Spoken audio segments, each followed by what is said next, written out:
జూబ్లీహిల్స్ ఉప ఎన్నిక నగారా మోగింది. రాజకీయ పార్టీలు ప్రతిష్టాత్మకంగా తీసుకుంటున్న ఈ ఉప ఎన్నిక పోలింగ్ నవంబర్ 11న నిర్వహించనుంది కేంద్ర ఎన్నికల సంఘం. నవంబర్ 14న ఫలితాలు ప్రకటించనుంది. ఉప ఎన్నిక షెడ్యూల్ విడుదల కావడంతో రాజకీయ పార్టీలు ఉప ఎన్నిక ప్రచార స్పీడ్ ని పెంచనున్నాయి. జూబ్లీహిల్స్ ఉప ఎన్నికకు షెడ్యూల్ విడుదల చేసింది కేంద్ర ఎన్నికల సంఘం. బీహార్ అసెంబ్లీ ఎన్నికలతో పాటు దేశవ్యాప్తంగా ఖాళీ అయిన పలు అసెంబ్లీ నియోజకవర్గాల ఉప ఎన్నికకు షెడ్యూల్ విడుదల చేసింది సిఈసి. జూబ్లీహిల్స్ ఉప ఎన్నికకు నోటిఫికేషన్ అక్టోబర్ 13న విడుదలవుతుంది. అక్టోబర్ 21 వరకు రాజకీయ పార్టీల అభ్యర్థులు నామినేషన్లు దాఖలు చేయవచ్చు.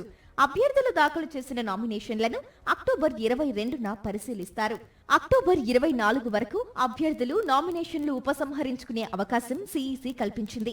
జూబ్లీహిల్స్ ఉప ఎన్నిక పోలింగ్ నవంబర్ 11న, కౌంటింగ్ నవంబర్ 14న ఉంటుందని ఈసీ ప్రకటించింది. జూబ్లీహిల్స్ ఓటర్ల జాబితాను ఫైనల్ చేసిన ఈసీ కొద్ది రోజుల క్రితం ప్రకటించింది.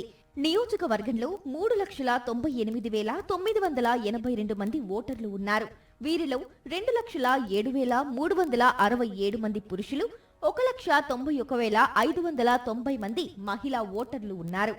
2023 అసెంబ్లీ ఎన్నికల సమయంలో ఓటర్ల జాబితాతో పోలిస్తే ఈ ఉప ఎన్నికకు 1.61% ఓటర్లు పెరిగారు.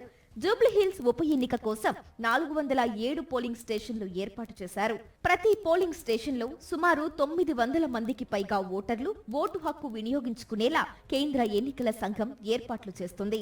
కేంద్ర ఎన్నికల సంఘం ఉప ఎన్నిక షెడ్యూల్ ప్రకటించడంతో వెంటనే ఎన్నికల కోడ్ అమల్లోకొచ్చింది.